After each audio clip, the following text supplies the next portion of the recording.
నమస్కారం. కథను వినబోయే శ్రోతలకు చందమామ కథలు బై ఆర్కే స్వాగతం. ప్రస్తుతం చెప్పబోయే పెద్ద కథ పేరు చందమామ మందహాసం.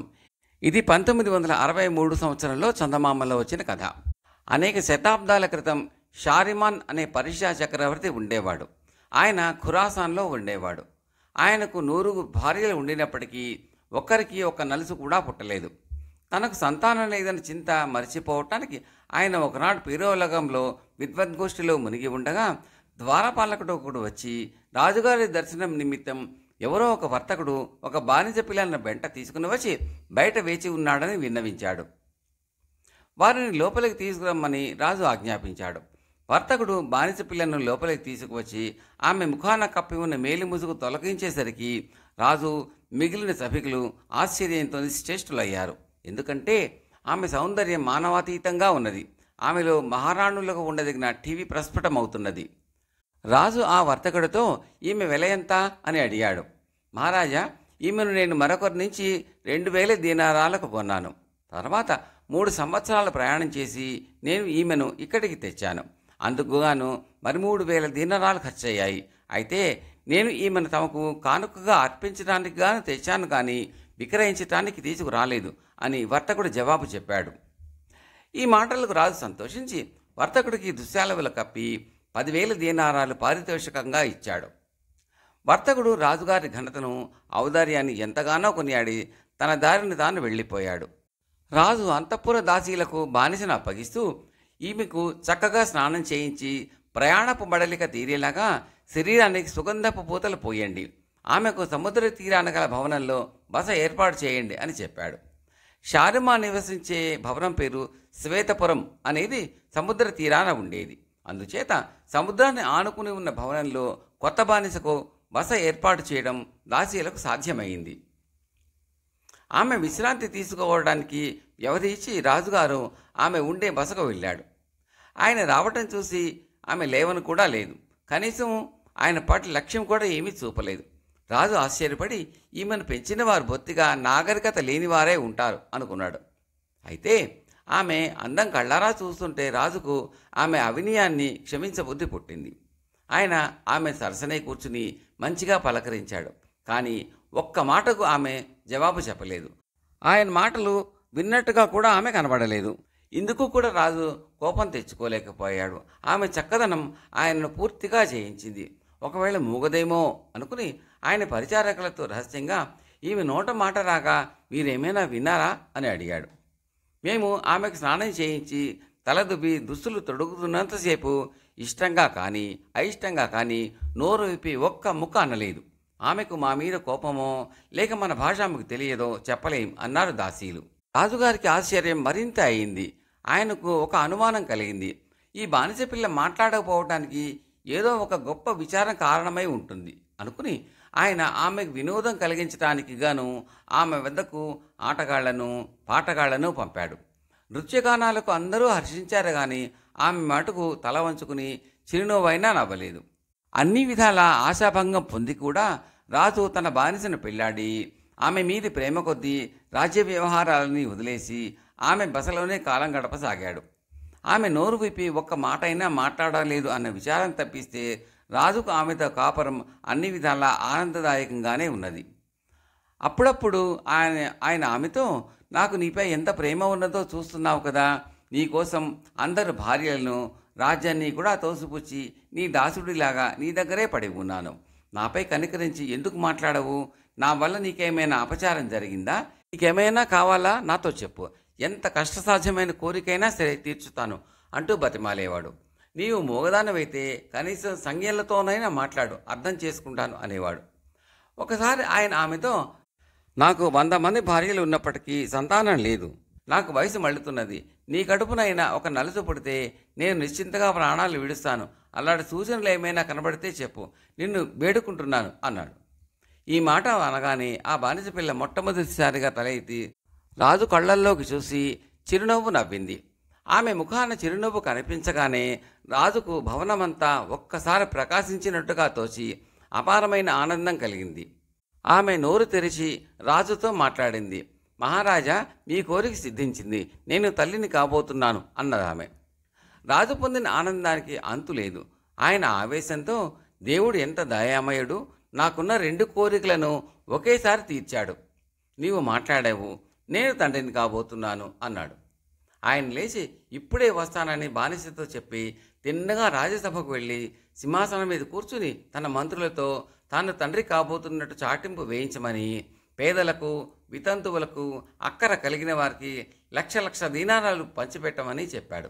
ఈ పనులన్నీ యథాప్రకారం జరిగాయి.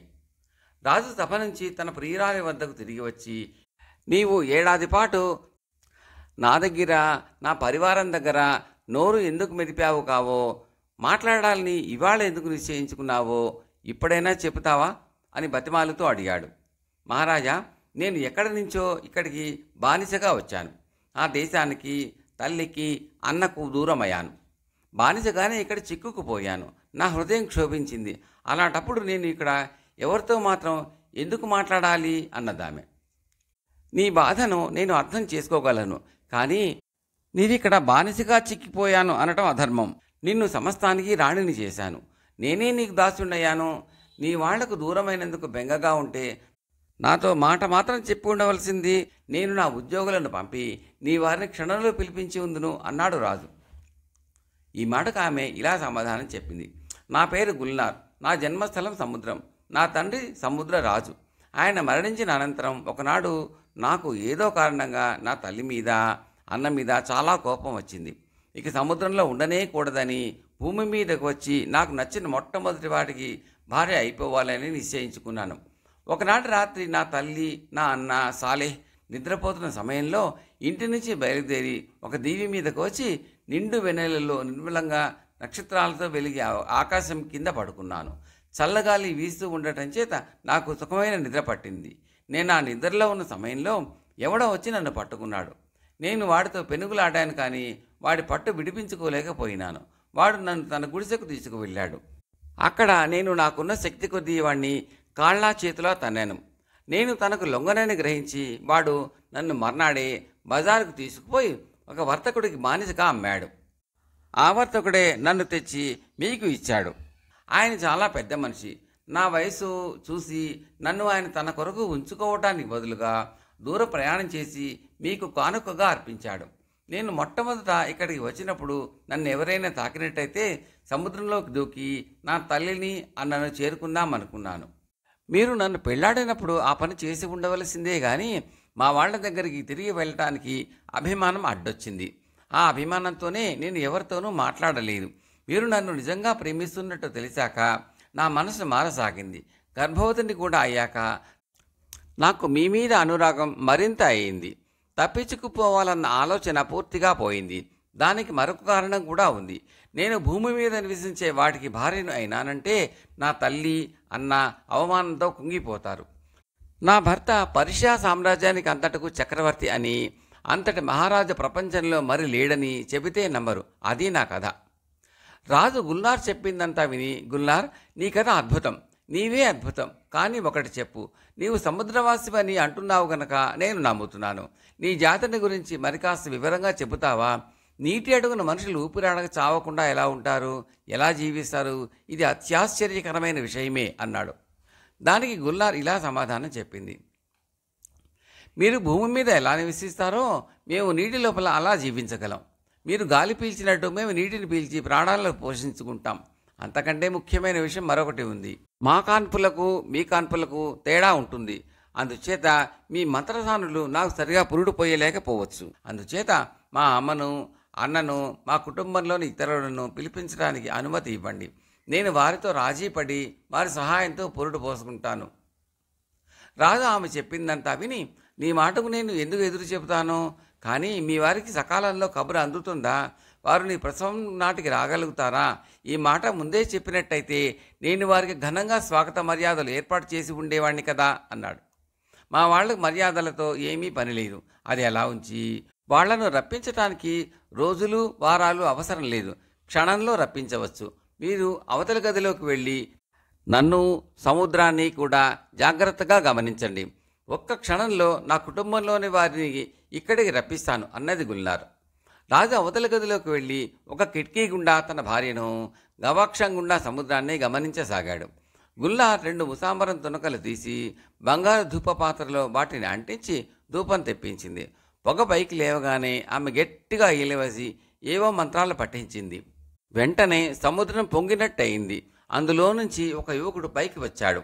అతను అందంగా ఉండడమే కాక అతనిలో గుల్లార్ పోలికలు కూడా ఉన్నాయి. అతనే రాజకుమారుడు సాలెహ్, గుల్లార్ అన్న. అతని వెనుకగా తెల్లటి జుట్టుతో ఒక వృద్ధ స్త్రీ పైకి వచ్చింది. ఆమె సముద్రరాజు భార్య, గుల్లార్ తల్లి. ఆమె తరువాత 5 ఆడపిల్లలు వచ్చారు. వారంతా గుల్లార్కి దాయాదులు, గొప్ప అందగత్తెలు.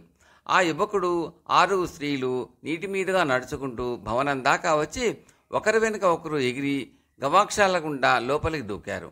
వారిని లోపలికి రానివ్వటానికి గుల్లార్ గవాక్షం నుంచి దూరంగా వచ్చేసింది. వచ్చిన వారంతా గుల్లార్ను ఆలింగన చేసుకుని ఆనంద భాష్పాలు రాలుస్తూ, గుల్లార్, 4 ఏళ్ల పాటు మమ్మల్ని వదిలిపెట్టి ఎలా ఉండగలిగావు? ఇంతకాలం నీ వార్త తెలియక మేము ఎంత బాధపడ్డాం అన్నారు. మీతో చెప్పకుండా రావడం పెద్ద పొరపాటు.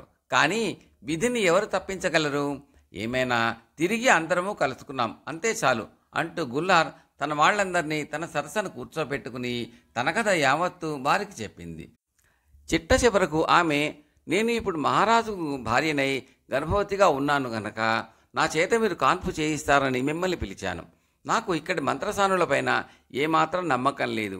వారికి మన సంగతి ఏమీ తెలియదు అన్నది. గుల్లార్ తల్లి తన కూతురుతో, అమ్మా, నీవు భూమిపైన నివసిస్తూ ఉండడం చూసి కష్టాలలో ఉన్నావేమో అనుకున్నాం. సుఖంగా ఉంటున్నావు గనక మాకు ఏ విచారము లేదు. సముద్ర రాజకుమారుల్లో ఎవరినన్నా నీవు పెళ్ళాడి ఉంటే బాగుండేదేమో అని లోపల అనిపిస్తుంది అన్నది విచారంగా. ప్రమాణపూర్తిగా నేను చాలా సుఖపడుతున్నాను. నా కోరికలన్నీ తీరాయి. కోరదగినది అంటూ నాకు ఇప్పుడు ఏమీ లేదు అని గుల్లార్ తల్లికి నచ్చ చెప్పింది. పక్క గదిలో నుంచి గుల్లార్ మాటలు వింటూ ఉండిన రాజు మనస్సు ఆనందడోలాల్లో తేలిపోయింది. గుల్లార్ తన దాసీలను కేకపెట్టి వడ్డన చేయమన్నది. ఆమె స్వయంగా వంటశాలకు వెళ్ళి భక్ష్య భోజ్యాలు, పళ్ళు వెంటబెట్టుకుని వచ్చి బల్ల మీద వడ్డన చేయించి తన వారినందరినీ భోజనం చేయమన్నది. ఇందుకు వారు సమ్మతించక, మేమిక్కడికి వచ్చినట్టు మహారాజుకు కబురు చెయ్యి. ఆయన అనుమతి లేకుండా మేము వచ్చిందే కాక ఆయనకు తెలియకుండా ఆయన ఇంట విందులు కూడవటం చాలా అమర్యాదకరం. మా రాక సంగతే కాక మేమెవరమూ కూడా ఆయనకు తెలియదాయే అన్నారు. కథను వింటున్న వారికి ఒక మనవి, మీకు ఈ కథ అయినాక అది నచ్చితే లైక్ చేయండి, బంధుమిత్రులతో షేర్ చేయండి, సబ్స్క్రైబ్ చేసి గంట సింబల్కి ఆల్ కూడా నొక్కండి. మీ సూచనలు, సలహాల్లో కామెంట్లలో తప్పక తెలపండి. చాలామంది చూస్తున్నారు కానీ కామెంట్లు పెట్టడము, లైక్ చేయడము చేయటం లేదని దయచేసి చేయండి. అది మాకు ఎంతో ప్రోత్సాహాన్ని ఇస్తుందండి. Thank you very much. ఇక కథలోకి వెళ్దామా? గుల్నార్ పక్క గదిలోకి వెళ్ళి తన భర్తను తీసుకువచ్చింది. రాజువారిని మనస్ఫూర్తిగా పలకరించి మర్యాదలు చేశాడు. వారు ఆయనను అభినందించారు. ఈ మర్యాదలన్నీ పూర్తయిన మీదట రాజుగారు దగ్గరే ఉండి అతిథుల చేత భోజనం చేయించాడు. గుల్నార్కు కాన్పు అయిన దాకా ఆమె బంధువులు అక్కడే విందు వినోదాలతో కాలక్షేపం చేస్తూ ఉండిపోయారు. తన తల్లి దాయాదుల సహాయంతో గుల్నార్ ఒక బొద్దైన మగపిల్లవాణ్ణి కన్నది. బిడ్డ పుట్టగానే వాడిని మేలి వస్త్రాల పొత్తిళ్లలో సహా తీసుకుపోయి రాజుకు చూపారు. వాడిని చూసి ఆయన పొందిన ఆనందం అంతా ఇంతా కాదు, వర్ణనాతీతం. దేవుడు తనకు చేసిన ఉపకారానికి కృతజ్ఞత ప్రకటించడానికై ఆయన పేదలకు, వితంతువులకు, తల్లిదండ్రులు లేనివారికి అంతులేని కానుకలు పంచిపెట్టాడు. ఖైదీలనందరినీ విడుదల చేశాడు. వారం రోజుల పాటు ఎడతెగని ఉత్సవాలు జరిగిన పిమ్మట గుల్నార్ తన భర్త అనుమతితో తన కుమారుడికి బద్ర్ బసీం అని పేరు పెట్టింది. బద్ర్ బసీం అంటే చంద్రుని యొక్క మందహాసం అని అర్థం. చందమామ మందహాసం 2వ భాగం తరువాయి.